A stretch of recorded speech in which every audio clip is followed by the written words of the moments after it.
Et nous accueillons notre spécialiste des humanités classiques africaines, le professeur Nusere Kalala Omotunde. Bonsoir professeur. Bonsoir.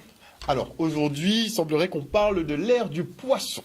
Oui, voilà. En fait, je voulais tout simplement prendre le temps d'aborder la problématique de ce symbole, c'est-à-dire le symbole des poissons. Donc le poisson qu'on voit derrière les voitures ou tout simplement aussi sur des portes d'entrée de maison. Et c'est vrai que il y a une chose qui est quand même relativement importante, c'est qu'on ne sait pas toujours si les gens ont bien pris conscience que la civilisation, elle est née en Afrique. Pourquoi je dis ça? Parce que lorsqu'on parle, je dirais d'une façon générale, déjà les gens ont l'impression qu'il y a eu plus d'humains de zéro à aujourd'hui qu'avant. Il faut savoir que non, il y a eu plus d'êtres humains depuis la création du premier humain jusqu'à l'année zéro arbitraire des Occidentaux. Il y a eu beaucoup plus de choses qui se sont déroulées parce que le temps, il est immense. Si on prend comme base l'apparition de l'homme aux alentours de 350 000 ans, le fait que le premier humain africain s'installe en Europe aux alentours de 35 000 ans, donc on voit bien que les la deux, distance... 2000 années... Vraiment. C'est-à-dire que on dit oui, l'humanité n'a jamais été aussi nombreuse. Qu'est-ce qu'on en sait? On a pas recensé les hommes et les femmes qui vivaient avant. Bon, d'autant plus que à cause du calcul de l'intensité démographique qu'a représenté au niveau de la mortalité le commerce négrier, la colonisation et la colonisation d'une façon générale des pays du Sud, vous comprenez bien que les comptes seront toujours hors taxe, jamais TTC. Parce que le but du jeu, c'est de ne jamais avouer combien d'humains sont morts en réalité. On voit quand même qu'on a une approche, par exemple, pour l'Amérique du Sud, où on voit qu'en l'espace d'une cinquantaine d'années, vous avez plus de 50 millions de personnes qui disparaissent. Donc on voit que les choses sont quand même relativement sérieuses. C'est pour cette raison qu'on ne peut pas, je dirais, partir du principe qu'il y a eu plus d'humains depuis le zéro arbitraire des Occidentaux par rapport à avant. Par contre, c'est vrai qu'il y a de quoi se poser un certain nombre de questions. Je voulais montrer le premier document pour ouvrir un petit peu la séquence de réflexion. C'est une image, si on peut montrer l'ouvrage, que je puisse la commenter. Alors la première image, s'il te plaît. On va voilà la toute première image, qui est cette symbolique du poisson qu'on a rattaché, voilà, cette première image qu'on a rattachée au christianisme. Donc, le Jésus-Christ, Dieu, Fils Sauveur, donc fait référence à la tradition grecque. Voilà, on dit que c'est le Christus Ichtus grec, donc un symbole qu'auraient utilisé les premiers chrétiens, donc dans la partie orientale de l'Empire romain, donc grec aussi, pour pouvoir symboliser leur aliment à une tradition spirituelle. Bon, il faut savoir une chose qui est quand même très mystérieuse, c'est que un professeur d'histoire compétent vous dira que les Grecs étaient polythéistes. C'est-à-dire rattacher cette histoire-là à des Grecs polythéistes. En Grèce, on ne disait pas le Dieu, on disait les dieux. On faisait des holocaustes aux dieux, on faisait des offrandes aux dieux, on faisait des sacrifices aux dieux, c'est-à-dire aux dieux au pluriel. Donc rattacher tout cela déjà à la dimension je dirais, du christianisme, c'est quand même assez étonnant. Parce que même au début de l'Empire romain, 325, c'est là où on a le concile de Nicée, de Constantin, mais avant. Vous voyez, avant, au début, l'Empire romain était polythéiste. C'est après qu'ils ont adopté Mitra, et ensuite qu'ils ont adopté finalement le christianisme. Mais ça a pris beaucoup de siècles, ça a pris des millénaires, ça a pris du temps. Donc, ce qu'il y a de très étrange dans cette façon de faire, et je dirais qu'il faut un peu remonter la piste des informations, c'est pouvoir comprendre comment aujourd'hui une personne d'ascendance occidentale arrive devant une personne d'ascendance africaine et lui raconte un certain nombre de choses en jouant sur le fait que, comme c'est lui qui détient les annales historiques de l'humanité, il a caché une partie, et une grande partie de l'histoire de l'humanité à cette personne d'ascendance africaine, puisqu'il ne faut pas oublier que les grandes bibliothèques, Alexandrie, tout ça, ont été brûlées par les Occidentaux. Et à partir de là, il vient raconter quelque chose qui n'est justifié ni par l'archéologie, ni par la traduction des textes anciens. Donc ça veut dire qu'on prend tout simplement d'assaut l'intelligence de l'humanité et aussi tout simplement les territoires des différents peuples sur la base d'une histoire qui n'a jamais existé et qu'on a empruntée à la dimension africaine. Alors la chose, c'est tout simplement de remonter la piste. on s'aperçoit que aujourd'hui, on parle donc d'ère du taureau, on parle d'ère du bélier, on parle d'ère donc des poissons, mais la chose c'est que l'ère du taureau, la civilisation africaine est la seule à l'avoir connue. C'est-à-dire que quand on a représenté Dieu sous la forme d'un taureau, il n'y avait personne d'autre que nous. Bon, après, arrivé à l'ère du bélier, on va représenter Dieu sous la forme du bélier. Donc à l'ère du taureau, le fils de Dieu, c'est le veau. À l'ère du bélier, le fils de Dieu, c'est l'agneau. Et on va basculer dans le poisson. Et cette période du poisson, c'est la précision des équinoxes, ça dure 2150 ans. Donc ce qui est très étrange, et qui est logique à la fois, c'est que on présente la réalité aux individus comme étant une réalité qui a toujours été. Sauf que lorsqu'on prend la dimension de l'entrée en scène de ce personnage qu'est le Jésus chrétien, on est très étonné de voir que c'est quelque chose qui est relativement récent. Il n'y a pas d'antériorité. Et on comprend mieux cette histoire quand on s'intéresse à l'histoire africaine que lorsqu'on s'intéresse à l'histoire européenne. Alors pour pouvoir comprendre ça, il y a Baglis qui a eu l'occasion de faire intervenir un chercheur sur cette question. Ce serait bien de l'écouter dans le 2e numéro, de manière à faire en sorte qu'on puisse avoir vraiment les éléments de réflexion sur la thématique que nous abordons aujourd'hui. On part pour le 2e document, Jordan. Donc nous sommes aujourd'hui dans l'ère, à la fin de l'ère des poissons. L'ère des poissons, en fait, a succédé respectivement à l'ère du bélier, qui a correspondu au début du monothéisme, et l'ère du bélier elle-même a succédé à l'ère du taureau, le culte du bœuf Apis, enfin le culte de la déesse mère, qui correspond donc au début de ce Kali Yuga. Aujourd'hui, nous sommes à l'extrême fin de l'ère des poissons, dont on peut considérer qu'elle a correspondu à l'avènement du christianisme, puisque, je le disais précédemment, le Christ est associé aux poissons, non seulement au signe des poissons, de par les valeurs même du christianisme, mais aussi au poisson lui-même, puisque son nom en anagramme correspond donc à ichthyios, le poisson en grec. Nous sommes donc, bien sûr, à la veille de l'ère du Verseau, mais le passage de l'ère des poissons à l'ère du Verseau n'est pas simplement le passage d'une ère à une autre. En fait, c'est la fin, pour ce qui est des poissons, de l'âge de fer, et le début d'un nouvel âge d'or. Donc nous sommes bien à la fin d'un Manvantara qui durait depuis les débuts de l'humanité, donc 64 800 ans. Tout semble indiquer, selon Guénon et selon ce que nous pouvons observer 60 ans après sa mort, puisque justement cette notion de progrès ne peut pas être portée très loin encore, nous sommes bien donc à la fin d'un cycle dont on se demande comment elle pourra se passer. Est-ce qu'il y a fin de l'humanité de manière pacifique, c'est-à-dire une mutation, par exemple génétique, qui pourrait se faire?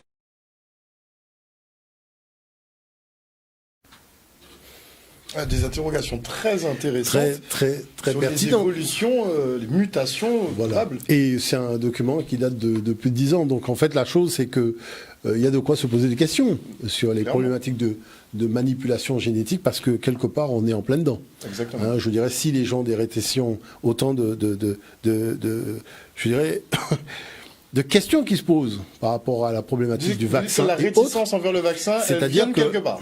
On a décodé quand même l'ADN et on a compris qu'une fois qu'on l'a décodé, on peut jouer avec. Vous voyez ? Donc à partir de ce moment-là, c'est ça qui crée en fait un phénomène de réticence, de méfiance, de questionnement, sur lesquels on voit bien que d'une façon générale, non seulement ceux qui disent qu'ils sont des spécialistes n'arrivent pas à rassurer le grand public, ils ne sont pas cohérents, mais quant à leurs intentions réelles, parce qu'il y a un gros doute des intentions réelles. On le voit aussi au niveau de la robotique. C'est pas clair non plus. Est-ce que le robot va remplacer l'homme ? On voit que dans des bureaux de poste, on n'a pratiquement plus de personnel. reçus par des robots, des machines. Donc il y a de quoi se poser des questions.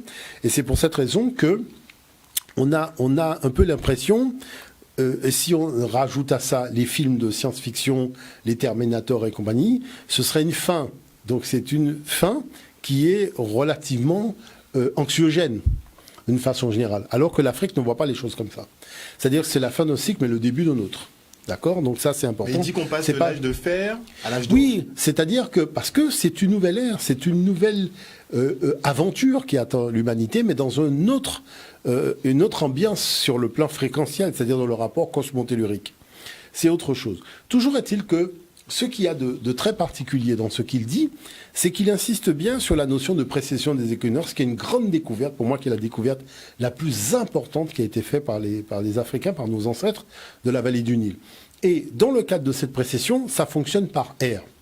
Alors c'est vrai que les 3 ères récentes montrent bien que l'affaire du veau d'or, donc sur lequel on va greffer un peu le mot vaudou, vient d'une grande ignorance à la fois de la masse, voyez, de certaines personnes de l'élite, mais aussi il y a une grande manipulation. Parce que les gens ont fait des fouilles, ils ont bien vu que dans tous les temples de l'ère du taureau, le Fils de Dieu est représenté sous la forme du taureau. Sarah, c'est le taureau, c'est la queue de taureau. Sur les documents, vous voyez, tous les documents de cette époque-là, systématiquement, c'est le taureau qui représente la divinité. C'est pour ça qu'il a parlé du taureau Apis dans les temples de Yunu et de Mennefer. Donc, Nevis Apis, c'est les représentations du taureau. C'est un taureau monothéiste. Il ne faut pas dire que le christianisme a introduit le monothéisme, c'est mentir. C'est mentir. Je dirais qu'on est dans un domaine qui est, je dirais, la religion, où on doit normalement avoir le moins de mensonges que possible. On a un océan de mensonges, de fausses vérités, de choses qui servent, en fait, qui sont là pour servir les intérêts d'un colonialisme mental, voire même religieux aussi. On a fait d'ailleurs une Non, mais ça, il faut se le dire clairement, parce que on ne peut pas dire que les Occidentaux ont introduit le monothéisme, c'est faux. D'accord ? Ils ne savaient même pas ce que c'était avant la rencontre avec les Africains. Ces choses-là, d'accord ? Et quand vous prenez je vous dis, quand vous êtes dans des congrès avec des spécialistes, il n'y a aucun qui se permet de dire cette chose-là. Parce qu'il sait que c'est faux. Dans les textes, nous avons des textes qui remontent au 4e millénaire. Dans les textes du 4e millénaire, Dieu est au singulier. Ce n'est pas un pluriel. La représentation de Dieu, c'est le soleil. Il n'y a pas 36 soleils dans le ciel. Pourquoi, chaque fois qu'on représente Dieu dans les textes sacrés africains, on met un soleil ? Alors qu'on sait très bien qu'il n'y en a pas 2 soleils, il y en a un seul. Donc la conception de l'unicité du Créateur, elle est là. La différence, c'est que c'est un Créateur qui est présent sous la forme de sa force vitale K dans tous les éléments de la création. C'est ça qui va générer la pensée qu'on dit animiste. Je rappelle que les plus grands penseurs de notre époque ont dit que le système religieux le plus intelligent, c'est l'animisme. En même temps, c'est même logique, en fait. C'est logique. Parce de vénérer peut-être ceux qui nous fait vivre. C'est-à-dire que lorsque on va voir un artiste peintre, lorsqu'il fait une galerie d'art, on s'intéresse à sa peinture.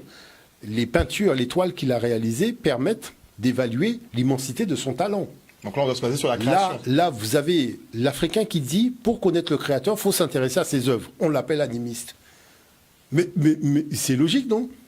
C'est-à-dire qu'il est quand même évident que pour connaître, par exemple, je dirais la beauté d'une marque de voiture, on va regarder les voitures qui ont été produites par les usines d'assemblage et de construction de cette marque-là, non ? C'est comme ça que tout fonctionne.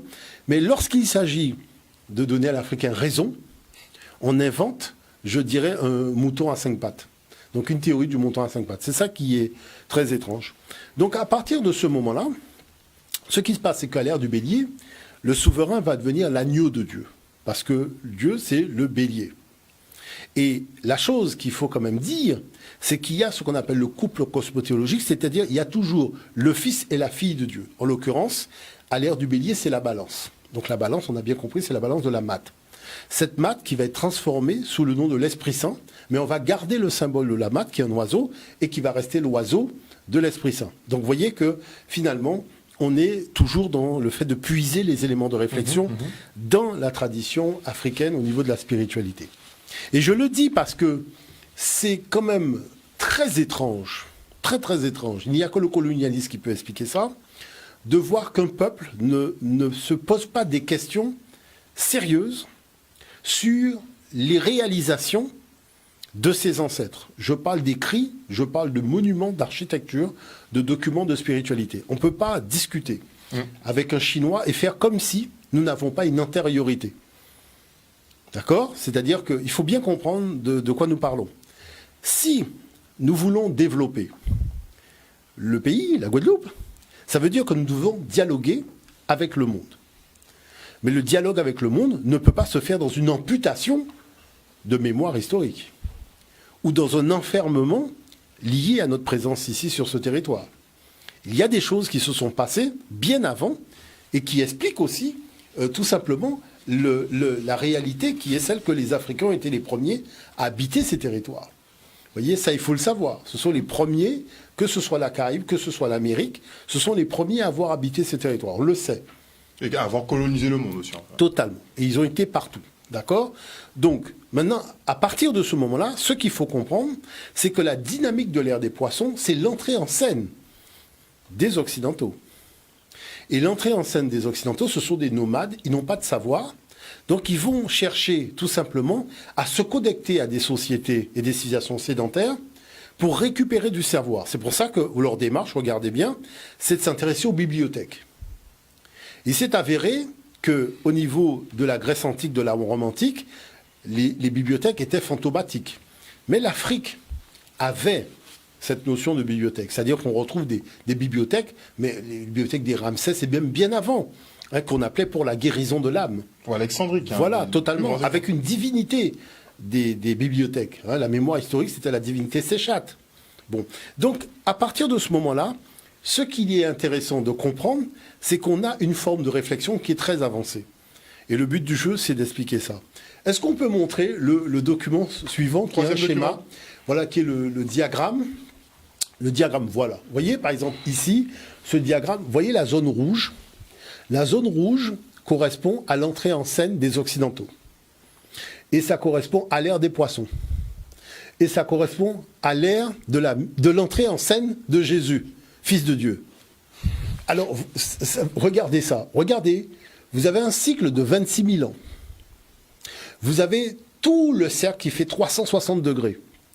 Et vous avez des gens qui viennent vous raconter que, alors que le cercle a quand même commencé des dizaines de milliers d'années avant, vous avez un Fils de Dieu qui va rentrer en scène entre la portion 7 et 6. Donc entre 6 et 5 là. Mais il faut quand même être un peu sérieux. Il y avait des humains avant quand même. Il y a des textes. L'écriture n'a pas commencé entre 6 et 7, ça a commencé bien avant. Donc ça veut dire qu'on a une documentation qui nous permet de savoir quelle était tout simplement la théologie, la théosophie et la pensée spirituelle des peuples avant. La chose, c'est qu'on nous parle de pharaons qui montaient à cheval, de pharaons qui se sont battus, de choses machin, mais et les textes sacrés ? Pourquoi on n'aborde pas la dimension des textes sacrés dans les documentaires ? Pourquoi on joue sur des articles en disant le nom du Dieu, alors que c'est le nom de Dieu ? Ra, c'est la lumière. Quand on dit Deus, Deus c'est la lumière. C'est ce Deus qui va donner Dieu. Donc ça veut dire que les appellations même de Dieu, par exemple, Iknehehe, Iknehehe, dans les textes, ça veut dire je suis l'Éternel.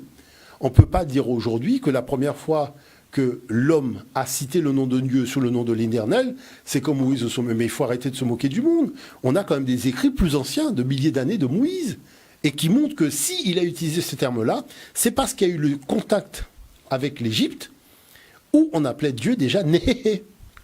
Néhéhé, c'est l'Éternel. Dans nos textes sacrés, Iknéhéhé, c'est je suis l'Éternel. Donc il faut quand même être un petit peu sérieux. C'est-à-dire que on comprend le problème de la prédation. C'est-à-dire qu'il y a un phénomène de prédation. Le phénomène de prédation, c'est que les peuples voisins ont découvert dans l'Afrique un coffre-fort. Il y a des richesses, il y a des hommes avec une puissance extraordinaire, il y a ce dont l'humanité non africaine a besoin pour générer ce qu'on appelle le profit. Mais le profit, c'est très étrange quand même, cette affaire. C'est la domination de l'homme sur la nature et la domination de l'homme sur l'homme. Et on veut légaliser quelque chose qui est fondamentalement mauvais. Au point qu'on en est, regardez bien ce qui se passe aujourd'hui, parce que l'ère du Verseau, c'est quand même le moment où l'humanité doit pouvoir discuter. Peut-on concevoir un progrès qui ne soit pas une agression sur les formes de vie de la planète? On vous parle d'aller vivre sur d'autres planètes, de trouver d'autres planètes. C'est vous montrer qu'il y a un décalage entre la réalité énergétique de notre planète, de ce qui se vit en termes d'échange d'énergie, et, je dirais, ceux qui ont l'habitude de tenir les manettes et qui sont dans un matérialisme, alors qu'il n'y a plus de place pour le matérialisme, puisque l'ère du matérialisme qui était de basse fréquence, c'est terminé. Cette ère des poissons, c'est fini. On est passé à quelque chose d'autre. Voyez ? Et c'est parce qu'on est passé à quelque chose d'autre qu'il se passe un certain nombre de turpitudes que nous voyons en ce moment. Parce que je rappelle que la problématique de la cupidité ne peut pas passer dans l'ère du Verseau. Et nous sommes déjà aspirés dans les énergies de l'ère du Verseau. C'est-à-dire que nous sommes déjà rentrés dans cette ère-là en termes de vision donc de l'humanité qui demande, je dirais tout simplement, que les richesses soient partagées pour tous. On vous dit aujourd'hui qu'on ne peut pas nourrir la totalité de l'humanité. Est-ce qu'on vous a dit le gaspillage ? Est-ce qu'on vous a parlé du gaspillage ? C'est-à-dire le dans les niveau... pays développés, on gaspille 50% de ce qu'on produit. Mais la moitié de ce qu'on produit. C'est une catastrophe. Déjà, régler le problème de votre gaspillage au lieu de penser à réduire la natalité en Afrique. Exact. Bon, est-ce que l'Africain a dit qu'il attend de l'étranger à manger, à boire et à manger ? Non. Quand vous participez... Moi, j'ai fait des réunions. Vous participez, les gens disent, nous avons des terres, nous avons même suffisamment de terres. D'ailleurs, le continent est tellement grand, on peut mettre toute la planète dans le continent, et les terres ne sont pas cultivées. Donc, les gens ont juste besoin de moyens pour cultiver les terres. Moi, je prends part à des programmes d'agriculture en Afrique. Vous voyez que je suis, parce que c'est important. Vous voyez des étendues et des étendues de terre. On préfère, donc l'Europe préfère livrer des denrées alimentaires et des subsides alimentaires au lieu de donner aux gens les moyens de cultiver leurs terres. Mais qu'est-ce que le chef du village il me dit ? Il me dit, Monsieur Motoundé, pour moi, c'est plus important d'occuper les jeunes en leur apprenant, en leur transmettant le savoir-faire de la terre, que de leur dire faites la queue pour prendre un sac de riz. Mais il a raison. Vous voyez, donc ce sont ces choses-là qui posent, je dirais, la dynamique de la réflexion aujourd'hui. Est-ce qu'on peut regarder le document suivant ? Parce qu'il est intéressant. Vous voyez ici, là, si on prend le temps de regarder. Regardez ici, vous avez donc Oussiré, donc qui est le fils de Dieu en Afrique, de la période antique. Et derrière lui, vous avez Asséta, qui est la Vierge. Donc vous voyez que quand on est, donc, puisque l'Afrique a initié la notion d'air en coupe cosmothéologique, qu'est-ce que vous constatez ? Quand le Soleil est rentré dans l'ère des poissons, donc l'ère du poisson, Oussiré a un habit en forme d'écaille de poisson. Donc le fameux poisson dont tout le monde parle, c'est Oussiré, fils de Dieu, d'accord, avec Maria Asséta, qui est la Vierge. Parce que vous voyez, quand vous avez la droite, poisson, soleil, vierge, vous comprenez bien que son épouse est vierge. Maintenant, pourquoi elle est devenue sa mère ? Parce que dans les civilisations patriarcales, la femme n'est pas l'égale de l'homme. Donc elle ne peut pas Donc, ils ont prétendre... effacé la femme de la Trinité. Elle ne peut pas, voilà. C'est-à-dire qu'elle ne peut pas prétendre à partager le pouvoir au sein d'une civilisation, puisqu'elle est carrément écrasée par l'homme. Il faut voir que la femme n'a pas de statut, elle ne peut pas voter, elle ne peut rien faire. On vous dit que ces gens ont inventé la démocratie, mais qui voudrait de leur démocratie ? C'est une mascarade leur affaire. Vous voyez ? La démocratie qu'ils ont un peu récupérée. Mais c'est une mascarade. Moi, je vous dis que c'est une mascarade. Si vous vous intéressez sérieusement à cette affaire-là, c'est du grand n'importe quoi. Dans la tradition africaine, Dieu, quand il prend une décision, il réunit son assemblée. C'est pas l'individu que vous avez dans un bouquin qui décide de se lever un matin, de tuer les Abuséens et de voler la terre des Cananéens. C'est pas comme ça que ça fonctionne. C'est-à-dire que dans les textes, il demande la vie à tous les êtres qu'il a créés. Donc s'il représente la bonté, s'il représente la vérité et qu'il s'intéresse aux êtres qu'il a créés, c'est pour s'assurer que quelque part, la décision qu'il va prendre sera remplie de bonté et de justesse. Est-ce que vous voyez ce que je veux dire par là ? Donc c'est pour cette raison que cette démocratie, on la voit plus dans les textes sacrés africains, dans la démarche africaine, que dans les histoires de la Grèce antique, puisque dans cette tradition, je tiens quand même à rappeler que dans les royaumes africains, même de la période impériale, tout le monde avait le droit de participer à la décision. D'accord ? C'est-à-dire que tout le monde, tous les niveaux, toutes les classes, tout le monde pouvait y participer, même ceux qui n'étaient pas issus de cette civilisation-là, qui étaient des civilisations annexes, qui avaient agressé, donc qui s'étaient retrouvés annexés, d'accord, donc qui étaient privés d'un certain nombre de choses, de la capacité de gérer leur royaume, puisque le royaume a été annexé, eh ben, ces gens aussi avaient le droit de participer. Donc, pas d'esclavage toujours. Hein, oui, pas d'esclavage. Non, pas d'esclavage. Donc, à partir de ce moment, de toute façon, les termes dans les cultures, bon, c'est pour ça qu'on utilise des termes étrangers aux langues africaines, parce qu'ils savent très bien que dans la langue africaine, le terme s'explique toujours. Donc, il y a toujours une réalité culturelle qui montre qu'on n'est rien de la... On est très loin de la définition d'Aristote, bon, à propos de l'esclave. Mais toujours est-il que c'est quand même très étrange que vous avez une civilisation qui vient vous dire que le Fils de Dieu, son symbole, c'est le poisson, alors qu'en Afrique, le Fils de Dieu, tellement son symbole est le poisson, il est habillé en écaille de poisson, qu'il est en contact avec une femme qui est vierge. Vous voyez, je veux dire par là, mais c'est très étrange quand même. Ça montre, et tout ça dans l'ère du poisson. Non, il faut comprendre que là, il y a des choses qui ne sont pas dites. Oui, il y a une grande falsification. C'est-à-dire que là, on a affaire à des gens qui sont de mauvaise foi. Mais la chose, c'est que non, c'est-à-dire que la chose, c'est que ça sert à rien aujourd'hui de dire à une certaine catégorie de personnes, non, franchement, vous mentez. Vous voyez, vaut mieux leur dire carrément, le tour de magie, on sait comment il fonctionne. C'est-à-dire, c'est plus la peine d'essayer, on sait comment il fonctionne. Vous voyez, regardons le document suivant, parce qu'il est tout aussi intéressant. Dans le document suivant, vous avez ici une stèle et qui vous dit Itmut, d'accord? Donc, Itmut dit Or, je suis la mère d'Héru. Héru, c'est le fameux être divin né le 25 décembre par conception virginale, donc la fameuse Immaculée Conception. Je suis l'épouse, d'accord? Donc l'épouse du Fils de Dieu, donc je suis la fille de Dieu, et je suis la divine Vierge. Je suis la divine Vierge, c'est-à-dire que, qu'est-ce que vous constatez? Cette Maria Aseta, donc je rappelle que Marie, c'est un nom de l'Égypte, qui veut dire aimer, Marie Amon, Mary Amon, d'accord? Donc ça veut dire aimer du Dieu Amon, Dieu aimer d'Amen. C'est-à-dire Amen, c'est le nom de Dieu. Quand les gens terminent, ils disent Amen, Amen. Ils retournent à la maison. Il faut quand même se dire les choses. Amen ne veut pas dire ainsi soit-il. Parce que dans les textes théosophiques africains, ainsi soit-il, c'est Iret Mikreper. C'est-à-dire que quand le texte rituel est terminé, vous avez la formule Iret Mikreper. Iret Mikreper, ça veut dire ainsi soit-il. Donc on transforme Amen, qui est le nom qui contient la puissance ontologique du créateur, en ainsi soit-il, pour que les gens ne comprennent pas qu'en fait on les ramène à la maison. On leur ramène au quartier général de la théologie de l'humanité, du monothéisme. D'accord? Mais oui, il faut comprendre la chose. Parce que les gens inventent des histoires d'hommes debout. On a dit dans l'histoire de l'humanité, il faut bien comprendre les choses, plus souvent le mot Amen que le mot Dieu, donc, ou les mots Yahvé et compagnie. Les gens ne se rendent pas compte que vous avez une civilisation qui a duré 5000 ans. Pendant 5000 ans, vous avez des millions d'individus qui ont répété Amen pendant des milliers de fois dans la journée.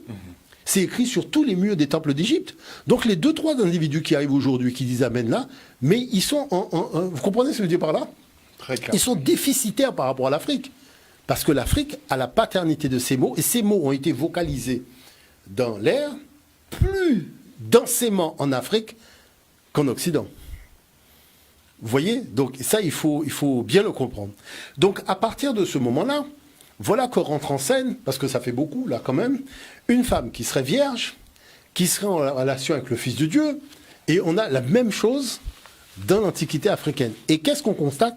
Le monde grec, par l'intermédiaire d'Alexandre le Grand, en 332, a été en contact avec le monde africain. Sauf que ce qui est très étrange, les Occidentaux ont toujours imposé leur système, mais là, ils n'ont pas imposé leur système. Ils n'avaient pas de système. Donc qu'est-ce qu'ils ont fait? Ils ont tout simplement délocalisé le système théosophique africain chez eux, en créant des sérapies, c'est-à-dire en blanchissant les divinités de l'Égypte, et en ayant des Homères, en ayant des Orphées, en ayant des individus comme ça, qui vont tout simplement reprendre à leur compte les histoires et les légendes de l'Égypte ancienne pour inventer la mythologie grecque. Et la mythologie grecque, on ne peut pas la comprendre si on ne connaît pas les textes théosophiques africains. Donc c'est ça qui est quand même relativement important. C'est-à-dire que l'emprunt est gros. Si on peut voir le document suivant, à ce niveau, voilà. Alors, vous voyez, là, c'est quelque chose de beau. Vous voyez la ligne rouge, c'est l'écliptique. L'écliptique, c'est ce que nos ancêtres appellent la voie navigable de Dieu. C'est la ligne droite que suit le Soleil, lorsque le Soleil se déplace dans l'espace. Et vous voyez la constellation des poissons, c'est 2 poissons. Donc vous avez un poisson qui se dirige vers la ligne rouge, donc qui est le poisson qui va vers l'écliptique. Et vous avez un poisson qui prend l'écliptique à perpendiculaire, donc qui se dirige vers le nord. Dans la théologie africaine, c'est que quand l'humain décède sur Terre, il commence par suivre le poisson qui se dirige vers le nord, puisque le nord, c'est le lieu où se situe le tribunal du Fils de Dieu. Donc c'est pour ça que le tribunal d'Oussiré, dans nos textes, se trouve au nord. Donc c'est la direction que prend l'âme terrestre de l'individu. Une fois que l'individu a été justifié, c'est-à-dire reconnu comme une sainte personne, dans notre dialectique c'est Makrérou, quand il est reconnu comme Makrérou, qu'est-ce que va faire maintenant l'esprit de cet individu? Eh bien, l'esprit de l'individu va se diriger vers le 2e poisson, qui est le long de l'écliptique. Et pourquoi il se dirige vers le 2e poisson, qui est le long de l'écliptique? Parce que le Créateur, Dieu, le Deus, qui est sous la forme du disque solaire, nos ancêtres le voyaient dans sa barque, eh bien c'est dans sa barque qu'il met tous les ressuscités d'entre les morts au petit matin. C'est-à-dire au petit matin, lorsque la barque passe, eh bien, tous ceux qui sont ressuscités d'entre les morts montent dans la barque. Donc c'est pour ça que dans la théologie africaine, on dit que les âmes divines, célestes, sont sur les berges de la voie navigable, attendant qu'arrive la barque du Seigneur, créateur de l'univers, afin de pouvoir monter dans sa barque. Et c'est une fois monté dans sa barque qu'ils deviennent les Hakou. Les Hakou, ce sont les béatifiés. Vous voyez, les béatifiés, parce qu'ils sont conduits au paradis dans la barque du Créateur. Donc, vous voyez quand même une chose qui est extraordinaire. Vous ne pouvez pas me dire que lorsque vous êtes en train d'élaborer le Siksavata du christianisme, vous ne commencez pas à puiser dans ces éléments-là. Donc c'est pour ça que vous retrouvez dans la Bible que oui, on vous dit même dans la Torah que l'âme du défunt monte vers le nord, où est le lieu du tribunal. Il faut voir la chose. C'est-à-dire toujours des coïncidences. C'est-à-dire que les gens ont pillé les textes théosophiques des Africains, ils ont repris ça à leur compte. Ils viennent dire maintenant que les Africains étaient polythéistes, qu'ils ne connaissaient pas Dieu, qu'il faut évangéliser ces gens-là, alors que l'écriture africaine s'appelait Medunetcher, qui veut dire la parole de Dieu. Vous avez des gens qui vous disent, oui, je suis église de ci, église de ça, témoin de ci, témoin de ça. Tout le monde est témoin du mensonge, en fait, en réalité. Parce que personne ne défend la vérité. Moi, ce que je constate, c'est que personne ne veut défendre la vérité. Vous avez des fouilles archéologiques, vous avez des datations, vous avez des stèles, vous avez des monuments, vous avez des pyramides, vous avez des auteurs occidentaux qui ont témoigné de l'emprunt africain. Vous avez des auteurs sémites qui ont témoigné de l'emprunt africain. Et tout le monde vient se conforter, à se bercer dans la tradition colonialiste qui a associé l'image de la vérité avec l'Empire romain colonialiste. Mais quand même, tout le monde sait que l'Empire romain était colonialiste. C'est pas là que vous allez témoigner de la vérité. C'est pas au sein d'un empire colonialiste que vous allez venir parler de vérité. Vous déménagez si vous êtes sérieux. Mais si vous êtes dans l'organisation du grand spectacle du mensonge, effectivement, vous trouvez normal d'être là parce que c'est la puissance. Donc, c'est-à-dire, vous alliez aux puissants sans avoir la possibilité de faire jouer les valeurs de la morale. Et c'est pour ça qu'on se retrouve avec des années, des siècles de l'histoire de l'Europe. Il n'y a aucune morale dans l'histoire de l'Europe. Mais comme l'Europe tient la machinerie médiatique, comme elle paye ses historiens pour raconter des histoires d'Homer debout, et comme on n'a pas créé de département d'études africaines, donc il n'y a pas de débat dans les universités, vous avez des gens qui règnent en maître sur l'art de raconter des histoires d'Homer debout aux gens, parce qu'il n'y a pas d'opposition pour les ramener à la vérité. On ment, on organise des escroqueries à grande échelle, et on ne dit pas aux gens la vérité.